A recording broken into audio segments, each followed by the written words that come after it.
It's my delight and joy to be here with you once more. And I'm glad we're going to be on the same journey for the next hour with all our individual little ways of experiencing that.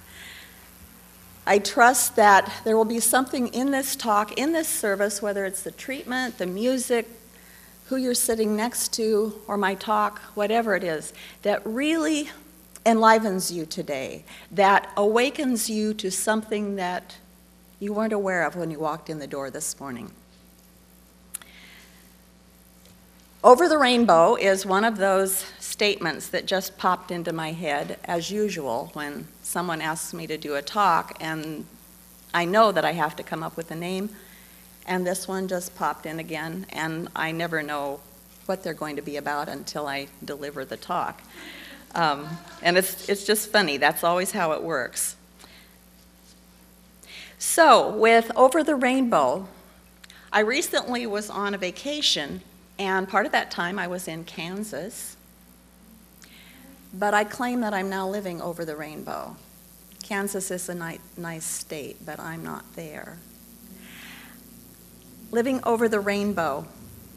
I'm sure all of you have seen the old movie with Judy Garland, The Wizard of Oz. And of course, that's where the song comes from. And I'm going to read to you the words to the song and throw in a few little metaphysical translations related to that. You may come up with your own. But I did want to start with the words to the song, Over the Rainbow. Somewhere over the rainbow, way up high. Isn't that a lifted consciousness? There's a land, and land often means consciousness.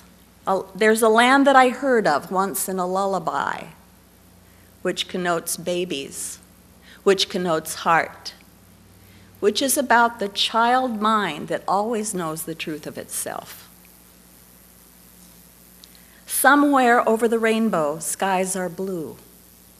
Oftentimes, the color blue is equated with spiritual thought. It's a higher level chakra if you look at that kind of thing as well. And the dreams that you dare to dream really do come true. That's what we teach in religious science, that our dreams of the heart, that which we hold dear to us and embody, really do show up in the outer world. Someday I'll wish upon a star, and I would say, why wait? Make it now. And wake up where the clouds are far behind me. When we are in that elevated state of thought, of consciousness, there are no clouds. We don't see the shadows. Where troubles melt like lemon drops away beyond the chimney tops, that's where you'll find me. When we're up in that space, up in our mind's eye, in our hearts,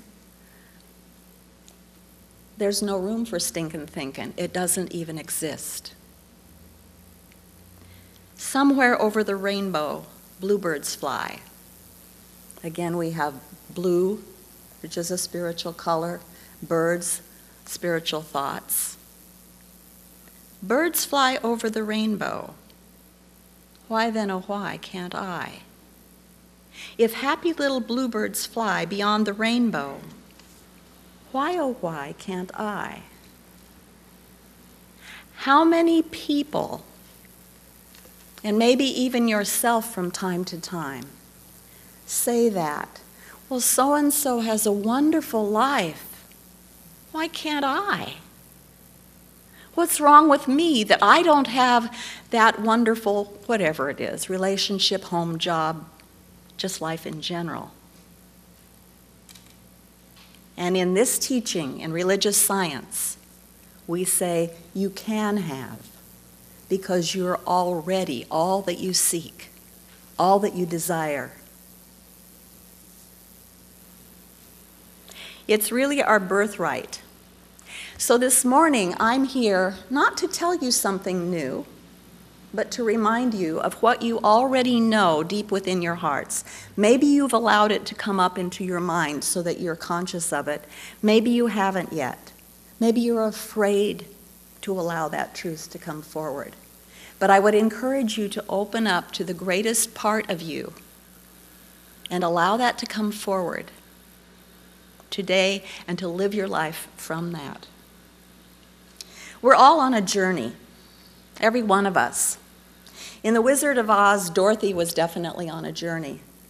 As soon as she showed up in the full color version of the Land of Oz after leaving Kansas, which was black and white, she was always trying to find her way home. And didn't she always have home within her? She always had the ability to go home. And she didn't know that till the end of the movie. And it's a good thing, because we wouldn't have the movie if she had known it immediately. My favorite story from the Bible is the prodigal son. It's another journey of the young man who leaves his home, takes all his money, spends it, ends up eating with the pigs, until he finally remembers who he is. He's the son of a very rich man. And he goes home, hat in hand, thinking he can be a servant, and yet his father comes to meet him with the rich robes and the celebration.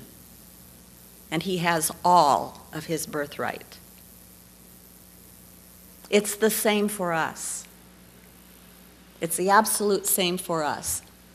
I want to share with you today a portion of my recent journey. I don't know if you all know, but a few weeks ago I got to fly to Chicago for my ordination interview. Yes, that's cool.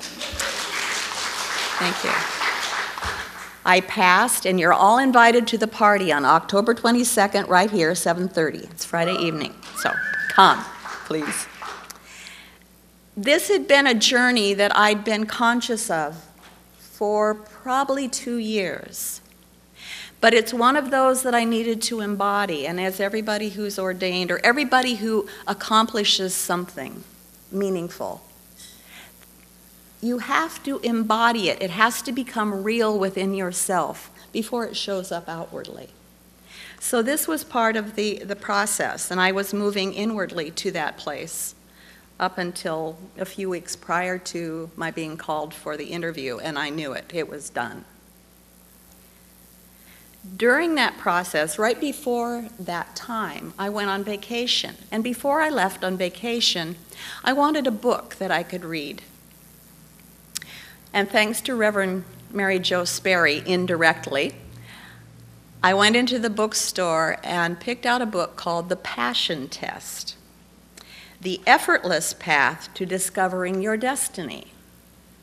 I took that book and that path with me. It's by Janet Bray Atwood and Chris Atwood, and if you're interested in it at all, you can actually go online to www.healthywealthyn.com and find out more. Their book is about defining your passion.